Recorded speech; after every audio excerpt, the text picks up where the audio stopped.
राधे राधे दोस्तों, जय श्री कृष्ण। दोस्तों आइए जानते हैं चैत मास में कुछ ऐसे काम जो हमें बनवा सकते हैं धनवान।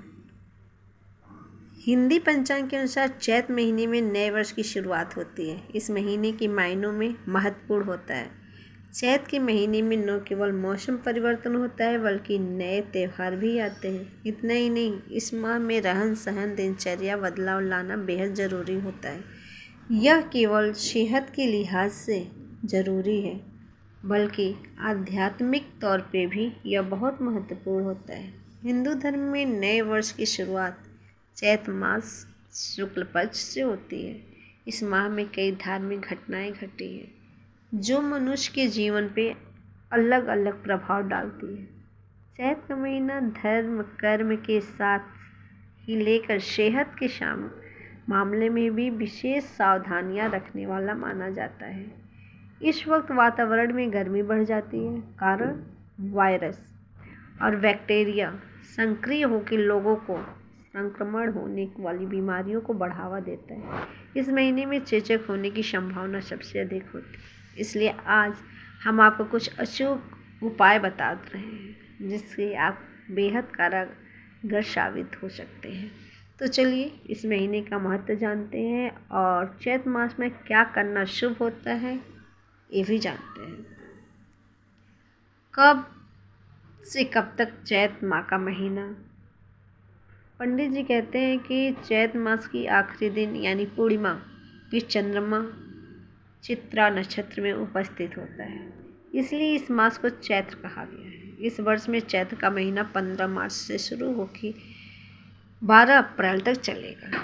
आपको बता दें कि इस माह में बहुत त्यौहार आते हैं, इसलिए इसे भक्ति का महीना भी कहा जाता है। दोस्तों, चैत के महीने में हिंदू कैलेंडर का पहला महीना माना जाता है। पुराणों के मुताबिक चैत मास में ब्रह्मा जी ने सृष्टि की रचना की थी। इसी माह में जगत पिता भगवान विष्णु पहले मत्स्य अवतार में जन्मे। उसके बाद जन्म वेदों की रक्षा के लिए हुआ था और यह मछली के रूप में जन्मे थे। पृथ्वी पे जन्मे पहले नर मनु की नौका को भी भगवान विष्णु ने असुरों से बचाया था। चैत माह में देवी शक्ति का अवतरण हुआ था, इसलिए इस मास को चैत नवरात्र भी धूमधाम से मनाई जाती है। यह वर्ष 9 दिन मनाया जाता है। नवरात्रि में 9वें दिन भगवान विष्णु का 7वें अवतार में भगवान श्री राम का जन्म दिवस भी होता है, इसलिए हम पर्व को रामनवमी कहते हैं। इस महीने में सूर्य अपनी उच्च राशि मेष में प्रवेश करता है। इन दिनों वसंत ऋतु रहती है और मौसम भी बदलता है, जिससे सेहत संबंधी बदलाव भी होते हैं। इस महीने में भक्ति का संयम और महीना भी कहा जाता है, क्योंकि इन दिनों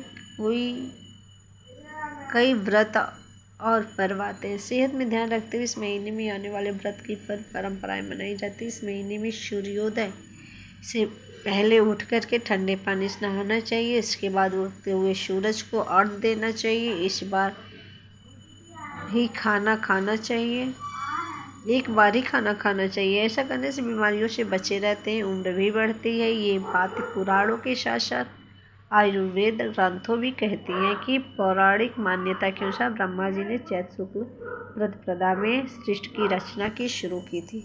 मित्रों, इसी दिन भगवान विष्णु ने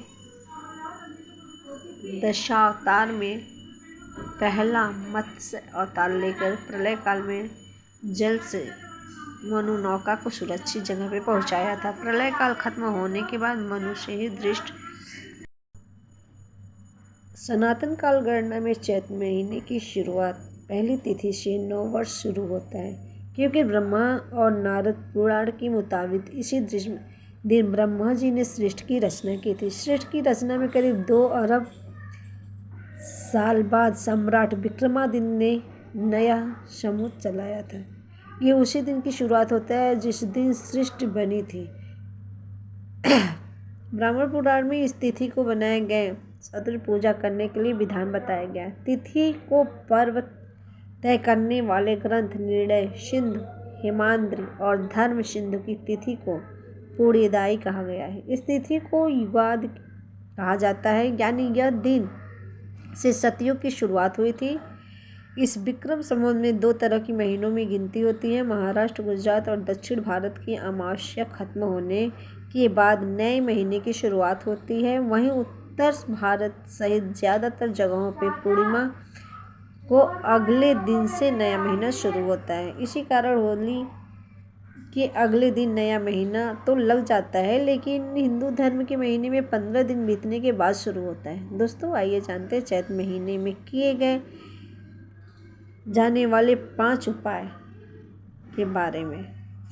पहला, चैत के महीने में नीम के पेड़ की पूजा करें और नीम की पत्तियों का सेवन भी करें। इस महीने में कृष्ण पक्ष की अष्टमी के दिन शीतला अष्टमी का पर्व भी मनाया जाता है, जिससे शीतला माता की पूजा की जाती है। इस वर्ष यह पर्व 22 मार्च को मनाया जाएगा।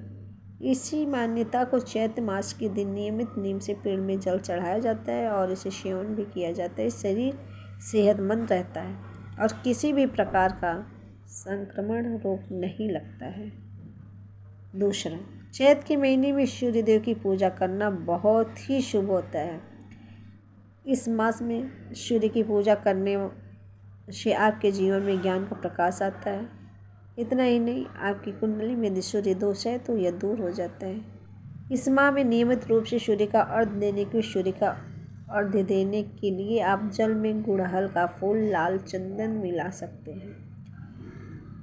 ऐसा करने से जीवन में अनुशासन आता है और मन में बुरे विचार और छल कपट आना बंद हो जाता है।